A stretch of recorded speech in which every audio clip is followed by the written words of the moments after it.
So Nelda asks, how many reps and how much weight? Well, there's 3 types of sets that we can do, and you don't have to do all of them. It depends on how you want to train your muscles. The first type is for powerlifting, and you want to do as much weight as you can do within the 1 to 5 reps before you hit failure. In other words, you can't complete another rep. And even if you get 75% of the way through the motion and you can't finish it, so that's not a completed rep. That'd be considered failure. So 1 to 5 reps to failure is the powerlifting range. That's for developing raw power, raw strength. The next is 8 to 12 reps to failure. So this right here is for causing muscular atrophy, causing the big swollen muscle look. The next set is for muscular stamina. And that right there is 15 reps or more to failure. There's really no upper limit to it. However, if you go too high, the more reps you do, the greater the chance for injury. So I go with 20 reps to failure for myself. How to determine how much weight to do? Start with a light weight and determine your goal. So let's say you're wanting to do the powerlifting one. Well, if you're powerlifting, start with something, go, okay, bam, I can bust out 10 reps on that, no problem.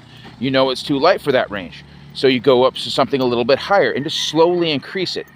You go, okay, I did this one here, 8 reps to failure, still too light. Bump it up a little bit more. And then basically just keep going. And then as soon as you get to that like 5 or 4 reps to failure, stop there and then work that until you get able to get yourself up to a 6th rep. Once you get to a 6th rep, boom, bump it up a little bit and play that game again where you bump it up a little bit each time until you find out where you fail within 5 reps. Excuse me.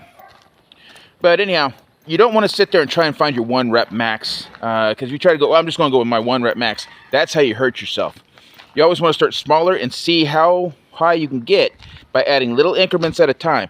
Never try, oh, let's just try to do my 1 rep max. No, that's how injury occurs. But anyhow, you can train all 3 if you want. You can train one of those. Depends on your goal. If you want big muscles, do that 8 to 12 rep range. If you want the raw power and strength, do the 1 to 5 rep range. If you want muscular stamina, do the 15 or more. Now, I myself, what I typically do is I find where I can do like only 3 reps, and I keep just busting that weight out until I get up to 5, 6, and I keep building it up until I get up to like 15 reps to failure, and then I bump it up. I don't worry about training all 3 ranges every single day. I sort of force the range into the next sort of type of training. Another type of training I do, because dynamics are good for muscles, but there's also statics. Sometimes what I do when I don't have heavy weights to move is I will take a lighter weight, whatever weight I have, and I will sit there and move it through the range of motion, stopping at 10% range of motion, 25%, 50%, 75%, 90% range of motion. And then of course I complete the range of motion, but I don't hold it. But each of those percentages, I hold it for 30 seconds or even up to a minute, depending on how much time I have.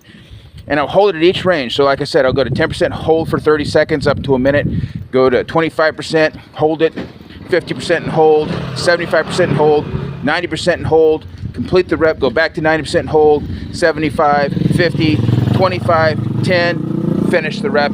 And I'll do that as well to train the statics in the motion as well.